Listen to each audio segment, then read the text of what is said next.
addaa US Mike Hammer rakkoo siyaasaa Itoophiyaa keessa jiru ilaalchisee hayyuu duree adda bilisummaa Oromoo Daawud Ibsaa fi dura taa'aa Koongireesii Federaalaa Oromoo kataan Profeesar Marraa Guddinaa waliin mari'ataniiru. Gaanfa Afrikaatti ergamaa addaa Ameerikaa kataan Mike Hammer gama raawwii waliigaltee mootummaa Itoophiyaa fi TPLF irratti argamuun achumaanis dhimma nageenyaa naannoo Oromiyaa fi Amaaraa irratti akka mari'atan ministeerri dhimma alaa biyyattii torbee darbee beeksisee ture. Durata kaafa'u kata'an Profeesar Marraa Guddinaa Ambaasaddar Mike Hammer waliin Embassy Ameerikaa Finfinneetti argamutti sa'a tokkoof walakkaaf mari'achuu BBC'tti himaniiru. Rakkoo walxaxaa siyaasaa Itoophiyaa addumatti ammoo rakkoo Oromiyaa keessa jiru kaasuun dubbatan. Dhimma marii biyyaalessaa waraana bilisummaa Oromoo fi kaanis dubbanneerra jedhan Profeesar Mararaan waayila koo Galaanaa Balaayitu dubbise. Mike Hammer waliin mariin qabaatan maalirratti ture kan walumaa galatti xiyyeeffatu? Kaayyoon isiniin dubbisuu barbaadaniif maali? Nagaa biyya kanaa hunda caalammoo nagaa Oromiyaa keessa jiru attamitti dhufuu danda'a yaadni keessanii maalinni isa jedhu gaafachuudhaaf rakkoo biyya kanaa keessas jiru sirni dimookiraasii ijaaramuu dadhabuudhaaf akka ta'e sirni dimookiraasii jiraachuu dhabuudhaan immoo Oromiyaa dabalatee rakkoon nageenyaa deddeebi'ee akka dhufaa jiru kana gubbaatti akka biyyaattis akka Oromiyaattis bal'ifnee dubbanneerra jechuudha.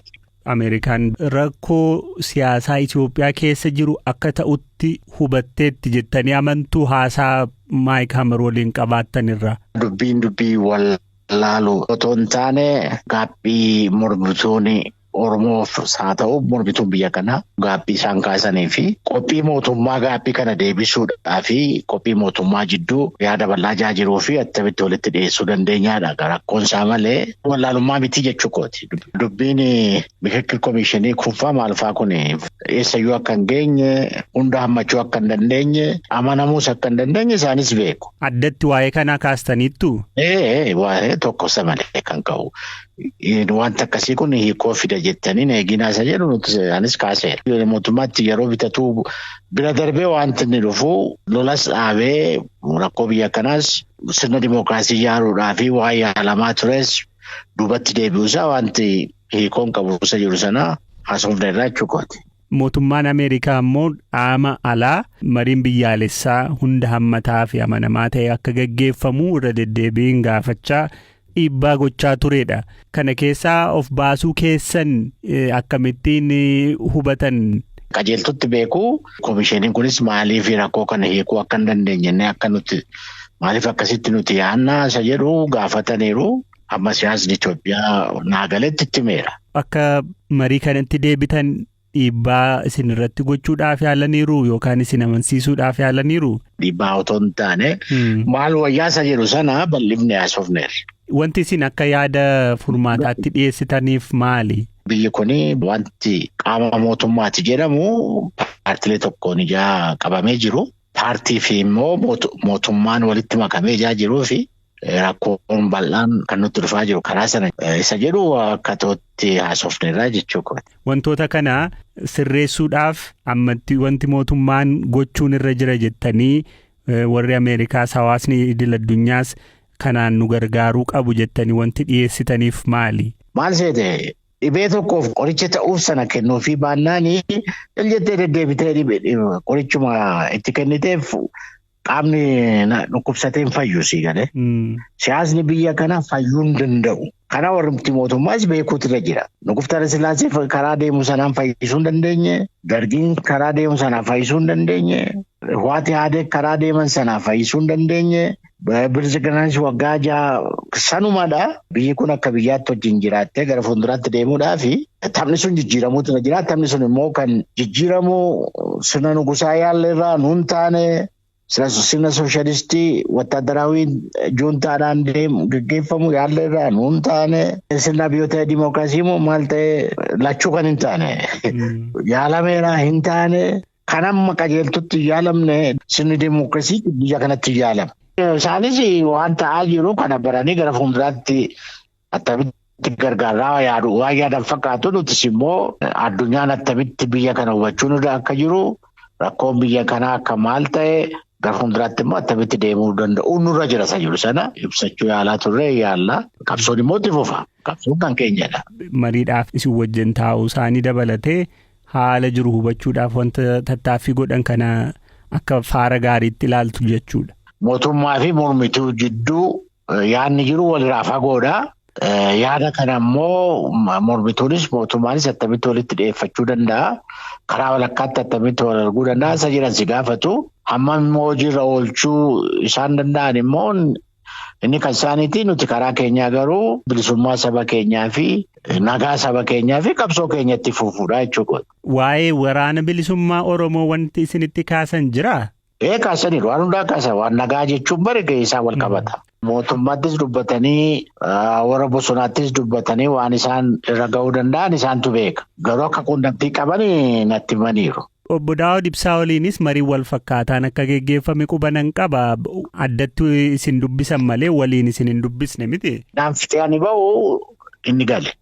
Qubaan dubbisa. Gara Jimmaatii dhagahame ka abdii namatti horu ture. Hospitaala Odaa Hulleetti lubbuun shamarree ganna 23 baraarame. Zennabech Yamaanee naannoo kibba lixa Itoophiyaa magaalaa Miizen jiraachaa turte. Waggoota 7 darbaniif ammoo dhiitoo guddaa garaa ishee keessaatiin dhukkubsachaa turte. Xannachi dhiitee xinnoon handhuura isheetiin gaditti uumame guddachaa deemuudhaan waggoota 2 asitti ammoo garmalee guddachuun maatiin furmaata gama amantaatiin barbaachaa turanis furmaata dhabee ka turedha. Wal'aansa baqaqsanii yaaluu caamsaa 8 bara 2024 hospitaala Odaa Hulleetti taasifameen dhiitoon yookaan xannachi kiloogiraama 18 ulfaatu garaa dhukkubsattuu kana keessaa baafamu Yuunivarsiitii Jimmaatti ispeeshaalistii ulfaaf gadameessaa akka ta'an Dr. Ahmad Siraaj BBC'tti himaniiru. Warqinaa Dirribsaatu dubbise. Yeroo keessa gallee wanta jiru histirii yeroo gaafannu wanti kun waggaa 7 dura akka jalqabedha. Maatiin ishee haasa'anii waggaa 7 kana keessa mucaan kun umurii ishee waggaa 23dha. Yeroo jalqabu naannoo handhuuraa gadiitii jalqabedha. Yeroo sana ibin maatiin hin ulfoote hangee silaashisna jedhaniitu intala gaafatanii intalli akkamittiin ulfoote naan jettu umurii kanatti jettee ofin ajjeesallee akka isheen jettee turtedha. Maatiin isaanii kaasanii achi maalidhaa rakkina ta'uu barreetii gara amantaatiin waan tokko kadhannaa waan akkasii kanaatiin deemanii waggaa 2 asitti egaa baay'ee guddate. Yeroo inni dabalu busaa dhukkubsatte jennaan kilinika dhuunfaa geessan. Kilinika dhuunfaa gaafa keessanii busaa qabdii ciistee yaalamuu qabdii jedhaniiti gara hospitaalaatti rifeerii barreessanii jechuudha. Yeroo gara hospitaalaatti rifeerii barreessanii rifeerii sanaatiin hospitaalli immoo gara asiitti ergee jechuudha. Yeroo ilaalu itii guddaatu jira. Altiraasaawundiitiin iddoon itti ka'e baruun baay'ee ulfaataadha. Laaboraatoorii kaan hojjechiisne sana booda maal goone dhiitoon kun eessaatii ka'e inni garaa guutee jiru kun yeroo jennu isa adda baafachuuf siitii iskaanii ergine. Siitii iskaaniitti yeroo erginu wanta argisiisu maalidha? Dhiitoon kun miciree gadameessaa yookaan ovaariisa jennu kanarraatii kan ka'edha. Wanti inni biraan wanti argame maalidha? Sababa ulfaatinarraatiin kan ka'e ujummoo kaleerra dhiitoon sun ciisuutiin fincaan karaa darbu dhabuutiin kalee keessallee bishaan guuteetu ture. Maalinni waan mucaa kana mudate? Keessichi ovaariyaan tuumer jedhama. Dhiitoo miciree gadameessaa irraatii ka'edha. Sababni isaa sababa istiroojiin ekspoojir kan jedhamutu jira. Hormoonii hanqaaquu marraatii burqutu jira. Istiroojiinii jenna. Yeroo dheeraaf yookaan deddeebiitiin yeroo istiroojiinii kanatti ekspoozidii ta'anii rakkina kanaaf isaan saaxilaa jechuudha. Kanaaf immoo wantoonni waanii jedhan immoo maalidha? Inni tokko ijoolleen fakkeenyaaf dubartoonni otoo umurii isaanii hin gahin yeroo tokko xuriin itti dhufuu jalqabutu jira. Waggaa 12 dura dubartiin xuriin itti dhufuu eegallaan carraa kanaatiif saaxilamti jechuudha. Otoo hin dahiinis yeroo dheeraaf yeroo turan fakkeenyaaf amma waggaa 30 waggaa 35 ol otoo hin dahiin turraan carraa kanaaf baay'ee saaxilamu jechuudha. Ulfaatin nama barbaachisuutii ol yeroo ta'u inni kunillee waan sanaaf istiroojiinii kanaaf carraa bana waan ta'eef kanaafis hin saaxilaa jechuudha. Dubartoonni yeroo baay'ee tamboo kana xuuxanii carraa kanaaf baay'ee saaxilamu jechuudha. Umurii ijoollummaa irratti itiin akkasii yookaan dhiitoon akkasii yeroo quunnamu maatii keessa namni rakkina akkasii qabu jira taanaan carraan saaxilamuu baay'ee guddaadha jechuudha. Kanaaf maatiin kaanillee yerootiin ilaalamuun barbaachisaa jechuudha. Dooktar gara baqaqsanii yaaluu itti gaafa sin deebisu yeroo hagamii sinitti fudhatee chaalenjii akkamii qaba ture? Wanti garaa keessaa ba'e dhiitoon sun immoo faatinni isaa hagamii tarii wantoota kanaan dura yaadaa turtanii wal bira qabdanii gaafa laaltan amma ulfaata yookiin immoo kanaan dura waan akkasii sin mudate beekaa? Opereeshinii erga murteessinee maatii faana waliin haasofne kan opereeshinii barbaachisu maatiinis irratti walii galanii wantoota kanaaf barbaachisan hunda erga guuttannee booda gara opereeshinii deemne opereeshinii keessa yeroo gallu wanti suni dakaan naannoo gadameessaatii ka'ee ilaali qaama nama tokko gara biraatiin immoo haqee amma naannoo sombaatti jechuudha buutee jira annuuraa olillee dakaatii kaane amma annuuraa olitti dhalanitti opereetii goone kana baasuu yeroo keessa gallu waan si dhibu baasuun noormaali harka lamaaniin baasee qaamotanni itti irra ciisee pireejerii uumee waan jedhe irraatii baasuun illee baay'ee ulfaataa turedha. Opereeshinii isaatu ulfaate toon ta'ini ulfaatinuma salatu keessaatii ol baasuun dandeenye. Kana booda asistaantiin gargaaraan nabaana ture na gargaare kan inni qa'ee hanqaaquu yookaan miciree karaa mirgaarraa ture isa erga baasnee booda garaan qullaa mahal.